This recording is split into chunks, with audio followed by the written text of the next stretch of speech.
क्यों कहा जाता है कलयुग के भगवान श्री खाटू श्याम को हारे का सहारा।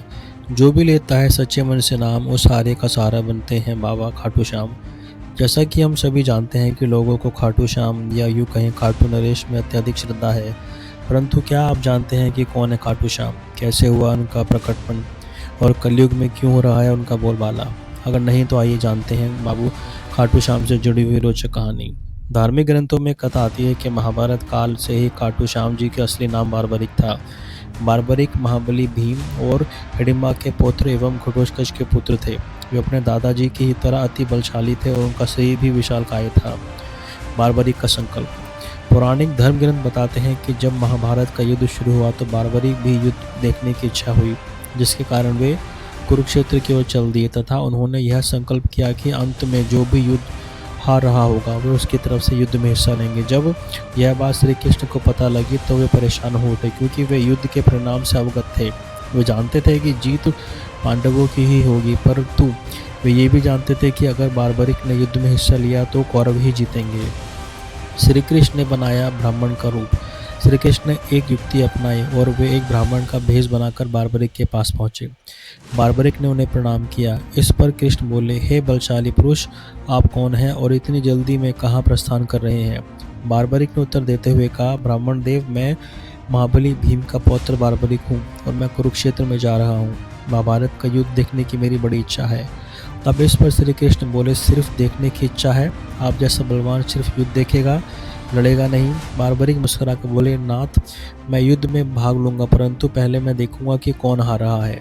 अंत में उसकी तरफ से युद्ध करके मैं युद्ध का परिणाम पलट दूंगा। श्री कृष्ण ने यह कहा, आपको अपने बल पर इतना गुरूर है। आप बलशाली जरूर मालूम पड़ते हैं, परंतु जहाँ भीष्म, कर्ण, अर्जुन, युधिष्ठिर और भीम जैसे वीर मौजूद हो वहाँ पर आप क्या कर पाएंगे। मुझे आपकी बातों पर यकीन नहीं हो पा रहा। इस पर बारबरिक ने उत्तर दिया, भूदेव, आप चाहें तो मेरे बल की परीक्षा ले सकते हैं। यह सुनकर कृष्ण मुस्कुराए। इसी क्षण का तुम इंतजार कर रहा था। वे बोले, परंतु अगर आप हार जाओगे, मैं जो मांगूंगा आपको वही मुझे देना होगा। बारबरिक बोले, जैसा आप कहें ब्राह्मण श्रेष्ठ। श्री कृष्ण ने पास में खड़े पीपल के वृक्ष की ओर इशारा करके कहा, आपको इस वृक्ष के सारे पत्ते एक ही बाण में भेदने होंगे। अगर एक भी बचा तो आप हार जाएंगे। जब कन्हैया ने चला बारबरिक को। श्री कृष्ण की बात सुनते ही बारबरिक की आंखों में चमक सी आ गई और उन्होंने अपने तरकश से एक बाण निकाला।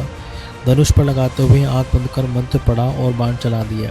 उस दिव्य बाण ने कुछ ही क्षणों में उस पेड़ पर लगे सारे पत्ते भेद दिए और इसके बाद कन्हैया के एक पैर के चारों तरफ घूमकर निरस्त होकर गिर गया। यह देख बारबरिक बोले, मैं जीत गया। इस पर कन्हैया मुस्कुराए और अपना पैर हटाते हुए बोले, शायद नहीं। उन्होंने उस पेड़ का एक पत्ता अपने पैर के नीचे दबा लिया था, जिससे वह बाण भेद नहीं पाया। यह देख बारबरिक निराश हो गए, बोले, मांगिए भूदेव, आप क्या मांगते हैं। श्री कृष्ण ने उत्तर दिया, मुझे अपना शीश काट कर दे दीजिए। शीश के दान खाटू श्याम। एक क्षण भी नहीं सोचा, बारबरिक ने अपना शीश काटकर कन्हैया के चरणों में रख दिया। यह देख कन्हैया बारबरिक पर बहुत प्रसन्न हुए और अपने वास्तविक रूप में आकर उन्हें दर्शन दिया और कहा, बारबरिक, मैं तुम्हारे पराक्रम से बहुत प्रसन्न हूँ, अतः तुम्हें वर देता हूँ कि कलयुग में तुम मेरे ही नाम से पूजे जाओगे और जो तुम्हारी शरण में आकर सच्चे मन से कुछ भी मांगेगा उसकी सारी इच्छाएं पूर्ण होंगी और मैं तुम्हारा यह शीश का दान सदैव याद रखूंगा। इसी वरदान के चलते भक्त ये मानते हैं कि हारे का सहारा श्री खाटू श्याम बाबा से सच्चे मन से जो भी मांगेगा वे अवश्य प्रदान करते हैं।